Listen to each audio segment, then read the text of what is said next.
Hello dear students, इस video में बच्चों हम पढ़ेंगे संधि के बारे में।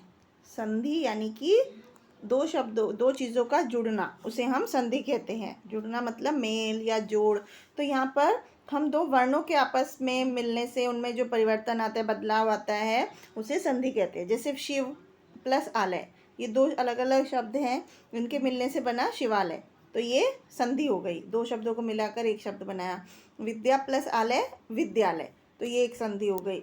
इस तरह से हम देखते हैं कि पहले शब्द के आखिरी वर्ण यानी व में क्या है, स्वर आवाज़ निकल रही है अ की, और दूसरा शब्द का पहला अक्षर है आ, तो अ और आ मिलकर के आ बन गया। तो इस तरह से दो वर्णों के मिलने से जो बदलाव आता है शब्द में, उसे संधि कहते हैं। और संधि विच्छेद का मतलब होता है जो संधि वाले शब्द हैं उनको अलग अलग करना, उनके शब्दों को अलग अलग करना, उसे संधि विच्छेद कहते हैं। जैसे गोलाकार है तो गोल प्लस आकार, तो ये संधि विच्छेद हो गया। संधि के भेद। संधि तीन प्रकार की होती है: स्वर संधि, व्यंजन संधि और विसर्ग संधि। तो सबसे पहले हम स्वर संधि के बारे में पढ़ते हैं। स्वर संधि मतलब जब दो स्वरों के आपस में मिलने से जो बदलाव होता है उसे स्वर संधि कहते हैं। ये 5 तरह की होती है: दीर्घ, गुण, वृद्धि, यण और अयादि। तो दीर्घ संधि होती है जब ह्रस्व या दीर्घ स्वर जैसे अ, ई, उ और री के सामने उनके ही जैसे दूसरे स्वर आ जाते हैं, जैसे आ, ई, उ, इस तरह से। तो अ और अ मिलकर आ बनता है, और अ और आ मिलकर भी आ बनता है। जैसे चरण प्लस अमृत, चरणामृत आ बन गया, आ की डंडा लग गया। परम प्लस अर्थ, परमार्थ, आ की मात्रा लग गई। इसी तरह से सत्याग्रह, अ और आ मिलकर के आ बन गया, परम प्लस आत्मा, परमात्मा। इसी तरह आ और अ मिलकर भी आ बनता है, तो विद्या प्लस अर्थी, विद्यार्थी। दीक्षा प्लस अंत, दीक्षांत। इस तरह से ये स्वर संधि होती है। इसके बाद छोटी ई और दोनों छोटी ई मिलकर बड़ी ई बनता है। जैसे कपि प्लस इंद्र, कपींद्र, बड़ी ई की मात्रा लग गई। इसी तरह से बड़ी ई और छोटी ई मिलकर के बड़ी ई बनता है। मुनि प्लस ईश, इसमें छोटी ई है और इसमें बड़ी ई, तो ये बड़ी ई बन गया, मुनीश। इसी तरह सती, बड़ी ई और बड़ी ई मिलकर भी बड़ी ई की मात्रा बनती है। इसके बाद छोटा ऊ, दोनों मिलकर बड़ा ऊ बनता है।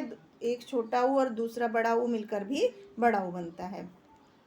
बड़ा ऊ और बड़ा ऊ मिलकर भी बड़ा ऊ बनता है। इसके बाद गुण संधि होती है। यदि अ या आ के बाद छोटा ई, बड़ा ई, उ, री आए तो उनके जगह पर ए या अर हो जाता है। जैसे देव प्लस इंद्र, देवेंद्र, तो अ और ई हो गया।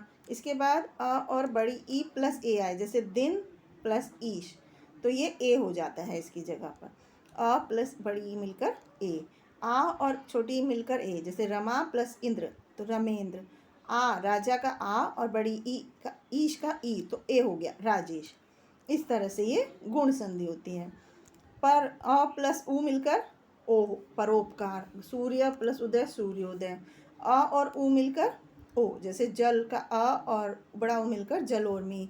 नव का अ और उ मिलकर नवोड़ा। इस तरह से संधियाँ होती हैं। आ और ऊ मिलकर ओ, तो महोदय। गंगा प्लस उर्मी, गंगोर्मी। देव प्लस ऋषि, देवर्षि। इसके बाद वृद्धि संधि होती है। वृद्धि संधि का मतलब होता है जब अ या आ के आगे ए या ए आए तो वो बड़ा ए हो जाता है, और ओ या ओ आए तो औ हो जाता है। वृद्धि बड़े वाला मात्रा लगती है। जैसे कि लोक अ प्लस ए मिला तो लोकेशना। धन अ प्लस ए मिला तो आई की मात्रा, धनेश्वर्य। सदा आ प्लस ए आई। इस तरह से ये वृद्धि संधि होती है। इसके बाद यण संधि होती है। यण संधि में क्या होता है, जो अलग अलग स्वर होते हैं उनके आने पर ह्रस्व या दीर्घ हो जाता है। जैसे ई प्लस अ मिलकर य, तो अत्यधिक, अत्यंत, इत्यादि, अत्याचार, नद्य अर्पण, इस तरह से इनका बदलाव होता है। इसके बाद अयादि संधि होती है जब ए ओ औ का मेल किसी विजातीय स्वर के साथ होता है। जैसे अय, आय, अव, तो ये हो जाता है। शे प्लस अन, शयन। गय प्लस आय अन, गायन। इस तरह से औ प्लस इक का नाविक। पौ प्लस अन, पावन। इसके बाद दूसरी संधि होती है व्यंजन संधि। व्यंजन संधि में क्या होता है, व्यंजन का किसी स्वर या व्यंजन से मिलने पर जो बदलाव होता है उसको व्यंजन संधि। जैसे त प्लस अ मिलकर द बना, त प्लस म मिलकर ना बना। जैसे जगत प्लस अम्बा, जगदम्बा, तो त और आ मिलकर द हो गया। त प्लस म मिलकर न हो गया, उन्मत्त। उत प्लस मत, उन्मत्त। इसी तरह से सत प्लस जन सज्जन, अनु उ प्लस छ मिलकर अनुच्छेद, आधा छ छ बन गया। ये व्यंजन संधि होती है। व्यंजन संधि के कुछ नियम होते हैं। जैसे पहला नियम है, यदि किसी वर्ग के पहला वर्ण क च ट त प का मेल किसी स्वर या अलावा में से किसी वर्ण के पहले वर्ण से होता है तो वो तीसरे वर्ण में परिवर्तित हो जाता है। जैसे क और द मिलकर ग में, च और आ मिलकर जा में। और यदि किसी वर्ग का पहला वर्ण अनुनासिक वर्ण से मेल होता है तो उसका पांचवा वर्ण आ जाता है। जैसे वाक प्लस में, वांगम में। त संबंधी नियम है, यदि त के बाद च या छ आए तो वो च में परिवर्तन हो जाता है, और त के बाद ज या झ आए तो वो जा में, और ट या ठ आए तो ड़ा में। जैसे वाक प्लस दान, वागदान, और सत प्लस जन, सज्जन।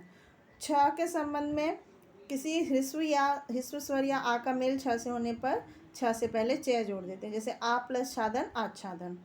इसी तरह से ये नियम है। इसके बाद विसर्ग संधि होती है।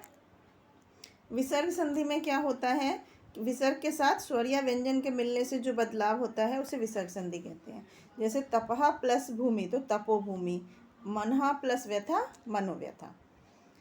इसके बाद विसर्ग संबंधी के कुछ नियम हैं विसर्ग संधि के। जैसे कि सबसे पहले विसर्ग से पहले अ हो और बाद में कोई घोष व्यंजन हो तो उसका लोप हो जाता है। जैसे मनहा ओ हो जाता है, तो जैसे मनहा प्लस बल तो मनोबल, तपह प्लस वन, तपोवन।